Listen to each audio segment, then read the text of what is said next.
It ended up killing 5 people. The contest was called Number Fever, and the idea was really simple. Every evening, the news will reveal a winning number, and if you had a Pepsi bottle cap with that number, you just won a million pesos. In 1992, a million pesos was a lot of money to the people of the Philippines. It was life-changing money for the average Filipino, so this contest became very popular very quickly. Families will stockpile Pepsi bottle caps in their home. Many people will go through dumpsters looking for caps that have not yet been peeled just to find the winning numbers.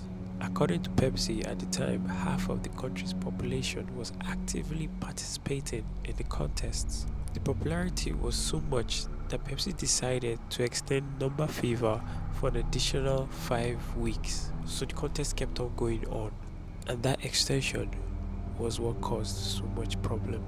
You see, throughout the contest, Pepsi was in control of how many winners there were. They were able to achieve this by using a computer program that ensured that every week only 2 people will get the lucky numbers that will enable them to win. But something went wrong after they extended the contest. Pepsi claims that the computer program they were using at the time glitched, causing some of the numbers to get mixed up. And on May 25th, 1992, a number was called out by 6 p.m. and thousands of people jubilated. Many people celebrated, and many people likely took in debts that they knew they wouldn't be able to repay on their own, but because they believed they had won so much money, many people celebrated that night, only to find out that it was all a big mistake. The news channel at the time called the winning number 349. 349 was already a non-winning number, so several bottles of Pepsi had it printed on. So over 600,000 people that night jubilated, celebrated, thinking they had won. 349 was such a common number that many people had more than just one. Hundreds of people ran to the Pepsi factory with their winning cap. The crowd was so much that they had to invite the police to assist them manage the crowd. Seeing the issue that has just transpired, Pepsi executives quickly had a meeting to try and come up with a solution that night, because it could have cost them tens of billions of dollars if they had to honor each of those winning caps.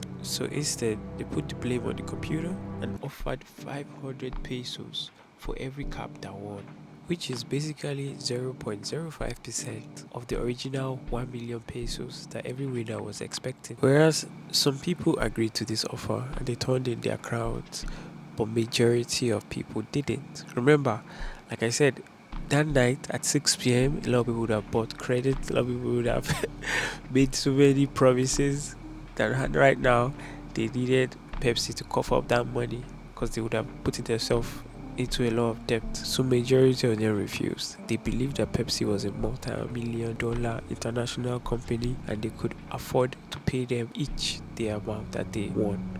But Pepsi couldn't afford it, and so violent protests and riots erupted around the office of Pepsi. It was said that 349 winners united and became aggressive and began bombing workers' cars and other properties that belonged to Pepsi, which resulted to the death of 5 people. After that, they decided to take legal actions instead and elected a local preacher to stand in as their leader. He rounded up about 800 349 winners in an attempt to sue Pepsi for over $400 million, but the chaos didn't stop. It continued from 1992 into 1993, and soon papers started to circulate that Pepsi was actually behind the protest and that they have hired mercenaries to infiltrate the protesters because they wanted to make the 349 group look like a group of terrorists who were trying to take advantage of the company. See, this headline was gotten from a police officer, as at that time he complained that in order for Pepsi to make 349 people look like terrorists, they use mercenaries to infiltrate the groups and cause mayhem. And when the culprits were caught, they claimed that Pepsi paid them to start the riot. Of course, a Pepsi lawyer quickly denied all the allegations, and that was basically the end of it, as none of these allegations had any solid proof. But in 1993, the court put an arrest warrant out for 9 Pepsi executives. This was a huge victory for Coalition 349. However, in the following months, all the civil suits were tossed out, and not until 2006 before the court will finally close all the cases